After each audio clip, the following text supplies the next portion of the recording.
Good evening. This is Akashvani. I am Valsa Williams with the news at 9.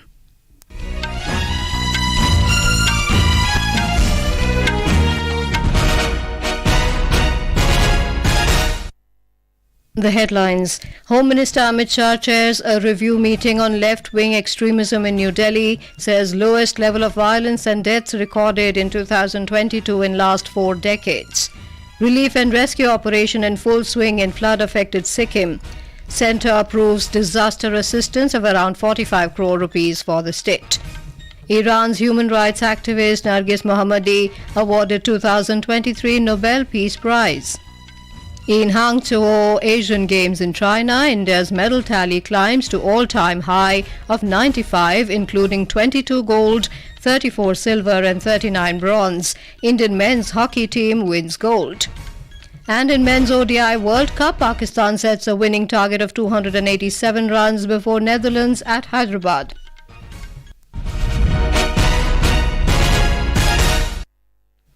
Home Minister Amit Shah today said success has been achieved in curbing left-wing extremism in the last few years, and this fight has now reached a decisive phase.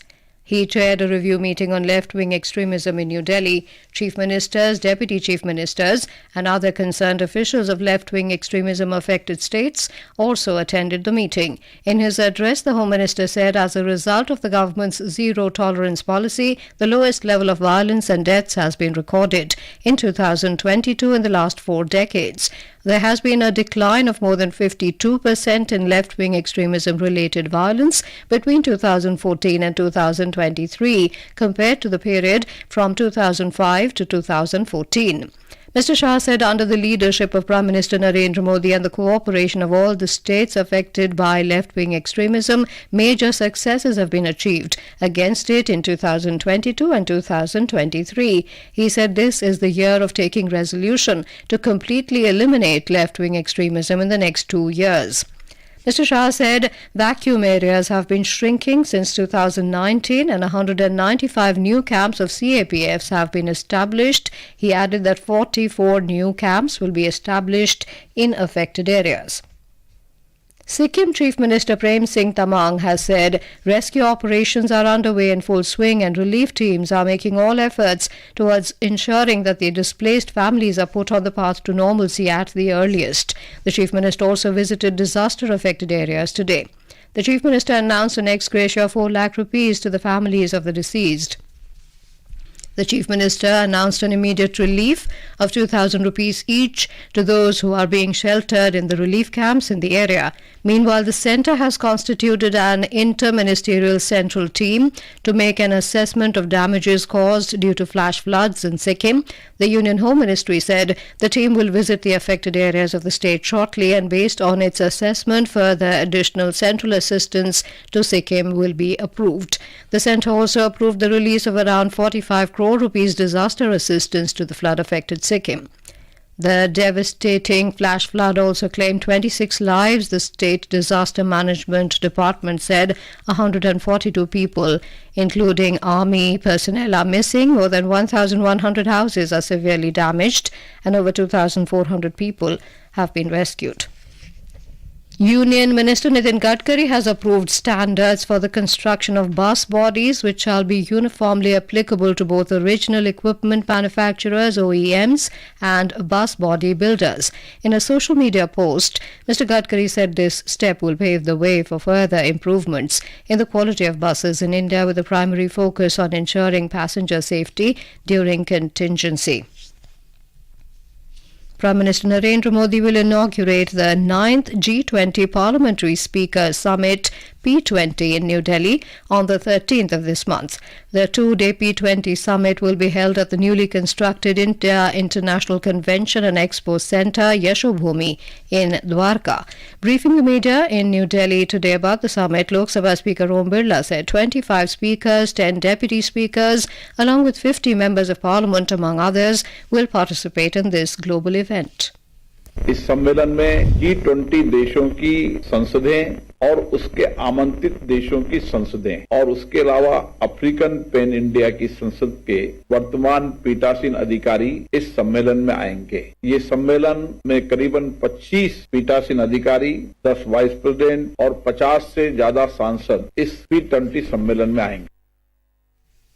The Prime Minister has expressed pain at the loss of lives due to a fire mishap in Mumbai's Goregaon. In a social media post, he announced that an ex-gratia of 2 lakh rupees will be given from the Prime Minister's National Relief Fund to the next of kin of each deceased. The injured would be given 50,000 rupees. Maharashtra Chief Minister Eknath Shinde has said that proper treatment is being provided to patients who were injured in the Goregaon fire incident early this morning. Speaking to reporters after visiting the injured at Balasaheb Thackeray Trauma Care Centre in Mumbai, Mr. Shinde said all patients are stable and out of danger. 7 persons, including 2 minors, lost their lives after a major fire broke out at a 7-storey residential building in the Mumbai suburb of Goregaon. The Ministry of Electronics and IT has issued notices to social media intermediaries X, YouTube and Telegram to remove child sexual abuse material CSAM from their platforms in India. The notices served to these platforms emphasize the importance of prompt and permanent removal or disabling of access to any CSAM on their platforms. They also call for the implementation of proactive measures such as content moderation algorithms and reporting mechanisms to prevent the dissemination of CSAM in the future. The Election Commission today organized a briefing meeting for general, police and expenditure observers in New Delhi for the assembly elections in Mizoram, Chhattisgarh, Madhya Pradesh, Rajasthan and Telangana. Addressing the meeting, Chief Election Commissioner Rajiv Kumar directed the Commission's observers to ensure a level playing field by working in a coordinated manner to ensure free, fair and inducement-free elections. Around 1,180 officials attended the session. The Election Commission today heard both factions of Nationalist Congress Party (NCP) over their claims to the party's name and poll symbol clock. One faction is led by Sharad Pawar and the other one by Maharashtra Deputy Chief Minister Ajit Pawar. This is the first hearing of the dispute in front of the poll body. On Monday, both sides will again meet the Commission. Crisis in the party came up after the faction led by Ajit Pawar had rebelled against NCP leader Sharad Pawar and moved the poll panels taking claim to the party name and symbol. This is Akashvani giving you the news.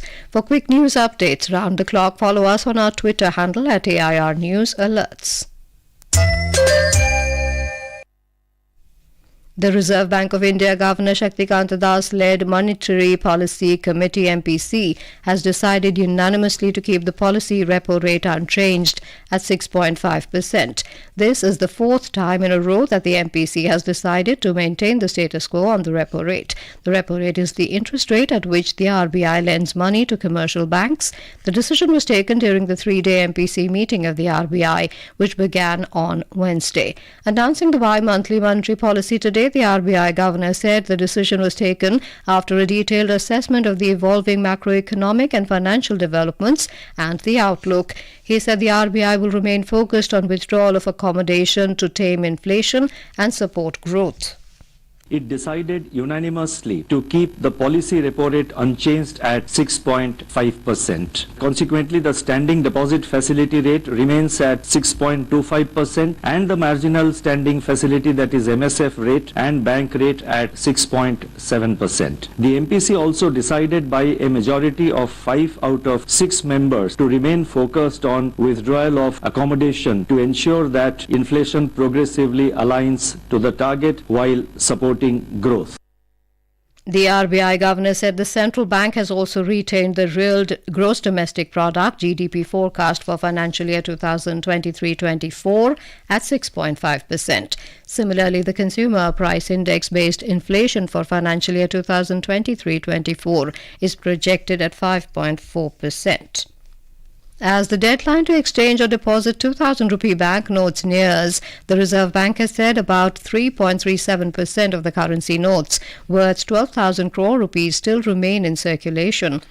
Speaking to reporters in Mumbai today, RBI Governor Shaktikant Das said notes worth about 3.43 lakh crore rupees have returned to the system. While 87% of these have come as bank deposits, the rest have been exchanged over the counter. The total value of 2,000 rupee banknotes in circulation was 3.56 lakh crore rupees on 19th May 2023, the date on which RBI decided to withdraw the banknote. The Reserve Bank has proposed to include the beneficiaries of PM Vishwakarma scheme under the Payments Infrastructure Development Fund (PIDF) scheme. In a statement regarding various developmental and regulatory policy measures issued from Mumbai today, the RBI said the decision is expected to give a fillip to its efforts towards promoting digital transactions at the grassroots level. Iranian human rights activist Narges Mohammadi has been awarded the Nobel Peace Prize 2023 for her fight against the oppression of women. She remains in jail as she becomes the 19th woman to win the Nobel Peace Prize. She is among the leading human rights activists in Iran. Ms. Mohammadi has been arrested 13 times, convicted 5 times, sentenced to a total of 31 years in prison and got 154 lashes. The Norwegian Nobel Committee has decided to award Narges Mohammadi for her fight against the oppression of women in Iran and her fight to promote human rights and freedom for all. In Syria, the death toll has risen to 100 in a drone attack on a Syrian military college that took place in Homs province this morning. The drone attack took place during a graduation ceremony. Health Minister Hassan al-Ghabash said civilians, including 6 children and military personnel, were among those killed. The death toll is expected to rise further. There is no immediate claim of responsibility for the attack. United Nations Secretary General Antonio Guterres has expressed deep concern about the Homs drone strike and reports of retaliatory shelling in northwest Syria. Union Minister Anurag Singh Thakur has said the BJP government has written a new chapter of development in the country. Addressing the intellectuals conferences in Katni and Rewa in Madhya Pradesh today, Mr. Thakur said in the Asian Games, players are making historic performances and displaying the glory of the tricolour. At the Hangzhou Asian Games in China, India amassed a total of historic 95 medals, including 22 gold, 34 silver and 39 bronze. India is currently in 4th place in the medal tally. This is the country's best ever performance at the Asian Games. Here is a report.